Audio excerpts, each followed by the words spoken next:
Very good morning, students. Myself Kapil Vyas.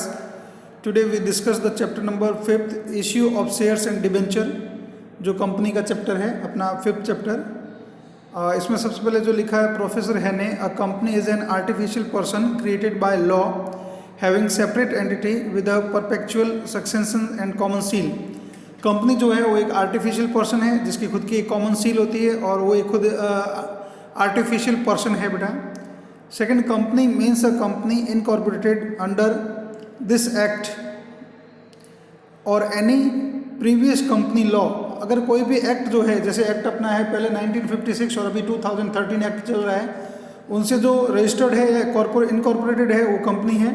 ये section 2 sub section 20 of companies act 2013, उसमें इसकी definition दे रखी है। फिर बात आती है कंपनी की कैरेक्टरिस्टिक्स या फीचर्स क्या है। सबसे पहले इनकॉर्पोरेशन, कंपनी जो होती है वो इनकॉर्पोरेटेड होती है। सेकंड लिखा है सेपरेट लीगल एंटिटी, कंपनी खुद एक आर्टिफिशियल पर्सन है तो उसकी खुद की एंटिटी जो है वो है सेपरेट है। फिर लिखा है आर्टिफिशियल पर्सन, कंपनी जो है वो आर्टिफिशियल पर्सन है बिकॉज ऑफ इसका बर्थ बाय लॉ है और इसकी जो डेथ भी है वो बाय लॉ होती है, ठीक है। फिर लिखा है परपेचुअल एग्जिस्टेंस, इसकी खुद की एग्जिस्टेंस है पर्सनली। लिमिटेड लायबिलिटी, कंपनी के अंदर जो कंपनी के शेयर होल्डर्स होते हैं उनकी जो लायबिलिटी होती है वो लिमिटेड होती है। जितने उन्होंने शेयर परचेज कर रखे हैं वो उतनी ही उनकी लायबिलिटी होती है, उससे ज़्यादा उनकी लायबिलिटी नहीं होती है, ठीक है। उसके बाद में लिखा है ट्रांसफरेबिलिटी ऑफ शेयर्स, इसमें जो कंपनी में जो शेयर होते हैं उनको हम ट्रांसफ़र कर सकते हैं। जैसे इक्विटी शेयर्स मैंने परचेज किए शेयर मार्केट से और उनको मैं वापस सेल भी कर सकता हूँ, वापस परचेज भी कर सकता हूँ, तो इसमें ट्रांसफरेबिलिटी होती है। फिर लिखा है मैनेजमेंट एंड ऑनरशिप, कंपनी का जो मैनेजमेंट होता है वो तो कंपनी के सीईओ जो होंगे, जैसे रिलायंस कंपनी है तो अंबानी परिवार जो उसको देखता है वो मैनेजमेंट में आएगा। और ऑनर वो होते हैं जो इक्विटी शेयर होल्डर पर, इक्विटी शेयर होल्डर जो होते हैं उसके कंपनी के ओरिजिनल ऑनर होते हैं। फिर लिखा है कॉमन सील, कंपनी की खुद की एक कॉमन सील होती है जो जिस डॉक्यूमेंट पे लगती है ये माना जाता है कि वो जो भी डिसीजन है वो कंपनी ने लिया हुआ है, ठीक है। फिर बात आती है kind of company, company 3 types की होती है। एक तो होती है 1 पर्सन कंपनी, जैसा इसका नाम है 1 पर्सन, उसमें मेंबर एक ही होगा। और ये जो चैरिटेबल ट्रस्ट होते हैं उन ट्रस्ट के लिए जो कंपनी बनी जाती है वो होती है 1 पर्सन कंपनी, ठीक है। ये एक तरह से प्राइवेट कंपनी होती है। और उसके बाद सेकंड है प्राइवेट कंपनी, प्राइवेट कंपनी वो होती है जिसकी पेड अप कैपिटल 5 लाख तक होती है और इसमें मिनिमम जो है वो 2 मेंबर होते हैं और मैक्सिमम 50। और इसकी जो है ये अपने शेयर्स को अपने मेंबर के अलावा किसी और को ट्रांसफ़र नहीं कर सकते। शेयर्स के लिए एप्लीकेशन जो है पब्लिकली ये इश्यू नहीं कर सकते, सिर्फ और सिर्फ मेंबर ही है जो इनके शेयर्स परचेज करते हैं प्राइवेट कंपनी के। उसके बाद दे रखा है अपनी पब्लिक कंपनी, तो पब्लिक कंपनी वो कंपनी होती है जिसके पेड अप कैपिटल जो है वो मिनिमम कैपिटल जो है वो 7 लाख होती है और इसके अंदर जो है 7 मिनिमम मेंबर जो है 7 होंगे और मैक्सिमम मेंबर जितनी इसकी शेयर्स होते हैं, जैसे 1 लाख शेयर तो मैक्सिमम नंबर ऑफ मेंबर वो 1 लाख हो सकता है। लिमिट जितने शेयर्स हो वहाँ तक इनके मैक्सिमम नंबर ऑफ मेंबर हो सकते हैं। पब्लिक कंपनी जो है वो अपने शेयर इशू करने के लिए पब्लिकली जो है अपने प्रोस्पेक्ट को इशू कर सकती है। और उसके बाद है क्लासिफिकेशन ऑफ कंपनीज, जिसमें होता है companies by limited by shares, company limited by guarantee और अनलिमिटेड कंपनी। ये 3 टाइप्स की कंपनीज होती है अपनी। उसके बाद ये दे रखा है शेयर कैपिटल ऑफ कंपनी, तो a company being an artificial person can not generate its own capital which has necessary to be collected from several persons, ठीक है। These persons are known as shareholder and the amount contributed by them is called share capital। इसको जो सबसे पहला type है वो है authorise capital. Authorise capital वो कैपिटल होती है जिसके लिए कंपनी रजिस्ट्रार के पास रजिस्टर्ड होती है और ये लिखा है as per section 2 sub section 8 company Act 2013, authorized capital or nominal capital means such capital as is authorized by the memorandum of a company to be the maximum amount of share capital of a company। ये उस company का maximum share capital होगी, इससे ज़्यादा company कभी भी share issue नहीं कर सकती। सेकंड होता है issued capital as per section subsection 50 Companies Act 2013, issued capital means such capital as the company issued from time to time for subscription. This is the part of authorized capital which is offered to the public for subscription. ये जो है जितना हम company time to time जो है public में अपने share issue करती है वो होती है इशूड कैपिटल। फिर आता है paid up capital. As per section 2 subsection 64 companies act 2013, paid up capital और share capital. Paid up means such aggregate amount of money credited as paid up as is equivalent to the amount received as paid up in respect of the share issued, and also included any amount credited as paid up in respect of the share of the company, but does not include any other amount received in respect of such share by whatever name called। ठीक है, paid up capital वो होती है जैसे company ने जो call की उसके बाद जो शेयर होल्डर्स है उन लोगों ने अमाउंट पे कर दिया है उसकी जो टोटल होती है उसको बोलते हैं पेड अप कैपिटल। फिर होता है subscribed capital. As per the section 280 subsection 86 companies act 2013, subscribed capital means such part of companies which for the being subscribed by the member of a company. जो company के member है उन्होंने जो capital purchase कर लिया जिसके लिए application दे दी वो होती है सब्सक्राइब कैपिटल, जिसके लिए शेयर होल्डर्स ने सब्सक्रिप्शन के लिए अप्लाई किया है। फिर दे रखा है reserve capital. It is a part of increased capital and और portion of uncalled share capital of an unlimited company which can be called only in case of winding up of the company. जब company का winding up होता है और उसके लिए जो company ने अपने कैपिटल का पोर्शन बचा के रखा है उसको बोलते हैं रिजर्व कैपिटल। ठीक है, उसके बाद है शेयर 2 टाइप्स के होते हैं। फर्स्ट है इक्विटी शेयर्स और सेकंड होता है preference share. Equity share only single types के होते हैं और ये कंपनी के ओरिजिनल ओनर होते हैं। ठीक है, प्रेफरेंस शेयर जो है टोटल 8 टाइप्स के होते हैं, जिसमें सबसे पहला लिखा है नॉन क्यूमुलेटिव प्रेफरेंस शेयर। ये वो शेयर होते हैं जिनके ऊपर जो डिविडेंड होगा वो क्यूमुलेटिव नहीं होता है, इकट्ठा नहीं होता है। जिस साल प्रॉफिट हुआ कंपनी को उस साल डिविडेंड दे देगी, जिस साल प्रॉफिट नहीं हुआ कंपनी डिविडेंड नहीं देगी।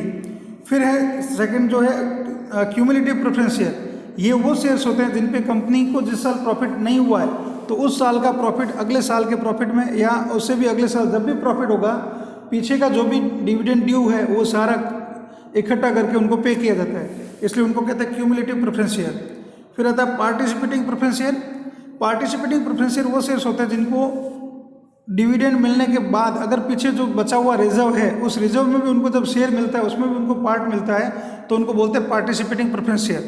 नॉन पार्टिसिपेटिंग प्रेफरेंस शेयर जिनको उनका डिविडेंड मिल जाने के बाद बचे हुए किसी भी तरह के प्रॉफिट उनको कोई शेयर नहीं मिलता उनको बोलते हैं नॉन पार्टिसिपेटिंग प्रेफरेंस शेयर। फिर है convertible preference share. Convertible preference share वो शेयर होते हैं जिनको आप किसी अदर सिक्योरिटी के अंदर कन्वर्ट कर सकते हैं, जैसे प्रेफरेंस शेयर को इक्विटी शेयर में कन्वर्ट कर दिया, प्रेफरेंस शेयर को डिबेंचर में कन्वर्ट कर दिया तो उनको बोलते हैं convertible preference share. Non convertible preference share just इसके ऑपोजिट, जिनको हम किसी भी अदर सिक्योरिटी के अंदर कन्वर्ट नहीं कर सकते। फिर है रिडीमेबल प्रेफरेंस शेयर। रिडीमेबल का मतलब है रीपेमेंट करना। जिन शेयर्स को प्रेफरेंस शेयर को आपने इश्यू किया उसको after 1 year, after 2 year, after 4 year, after 5 year आप उनका रिडम्पशन कर लेंगे, उनका रीपेमेंट करके उनको आप क्या कहते हैं रिटर्न ऑफ कर देंगे, ख़त्म कर देंगे, वो होते हैं रिडीमेबल प्रेफरेंस शेयर। और इररिडीमेबल प्रेफरेंस शेयर जो लास्ट टाइप है, इररिडीमेबल प्रेफरेंस शेयर वो होते हैं जिनको एक बार इश्यू करने के बाद जब कंपनी का खुद का लिक्विडेशन होता है तभी इनका रिडम्पशन होगा, नहीं तो इनका रिडम्पशन नहीं होता है। उसके बाद है calls in arrear. Call in arrear का मतलब होता है कि जब कंपनी ने कॉल किया और शेयर होल्डर उसके लिए पैसा नहीं पे कर रहे हैं उसको बोलते हैं कॉल्स इन एरियर। जैसे लिखा है if shareholder did not pay the call amount it is called calls in arrear. This amount is deducted from total amount of call and show in share capital as per table F। Interest on calls in arrear can be up to 10%। Interest on calls in arrear जो charge करती है company वो 10% की rate से करती है। फिर लिखा है कॉल्स इन एडवांस। ठीक है, a company can receive amount of calls in advance, it is called calls in advance. जब कंपनी को एडवांस में जब पैसा मिलता है उसको बोलते हैं कॉल्स इन एडवांस। ठीक है, अकॉर्डिंग टू टेबल F इसके ऊपर 12% की रेट से कंपनी इंटरेस्ट पे करती है। उसके बाद आता है journal entries for issue of shares. अब जो जनरल एंट्री है इसमें हमें देखना है कि जो एक तो होता है शेयर जो है वो लमसम इश्यू होता है। लमसम में क्या है कि पूरा का पूरा पैसा एक साथ आएगा। जब पूरा का पूरा पैसा एक साथ आ रहा है तो अपने को दो ही एंट्री करनी है। पहली एंट्री पैसा आने की वो होती है bank account debit to share application, फिर उसको हम कैपिटल में ट्रांसफर करते थे, एंट्री होती है share application account debit to share capital. ये एंट्री हो रही है पार पे। पार का मतलब होता है अगर शेयर 10 रुपये का है तो कंपनी 10 रुपये ले रही है, 100 का है तो 100 रुपये, 50 का है तो 50 रुपये, उससे ज़्यादा नहीं ले रही है, उसको बोलते हैं issue of share at par. फिर है when full amount paid in installment, जो भी अमाउंट होता है उसको इंस्टॉलमेंट में पे करिए। जब कंपनी उस 10 रुपीज़ में 2 रुपीज़, 3 रुपीज़, 2 रुपीज़, 3 रुपीज़ इस तरह से इंस्टॉलमेंट में पैसा लेती है तो अपने को सबके लिए अलग अलग एंट्री करनी पड़ती है, जिसमें पहले इंस्टॉलमेंट को बोलते हैं एप्लीकेशन, फिर होता है अलॉटमेंट, फिर होता है फर्स्ट कॉल, फिर होता है सेकंड कॉल।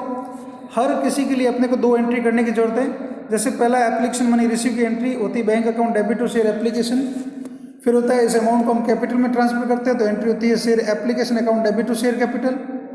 फिर थर्ड नंबर जो एंट्री होती है वो अलॉटमेंट मनी ड्यू करने की होती है। उसके बाद कंपनी आपसे कॉल करेगी जब आपको पेमेंट करना है तो उसकी एंट्री होती है share allotment account debit to share capital.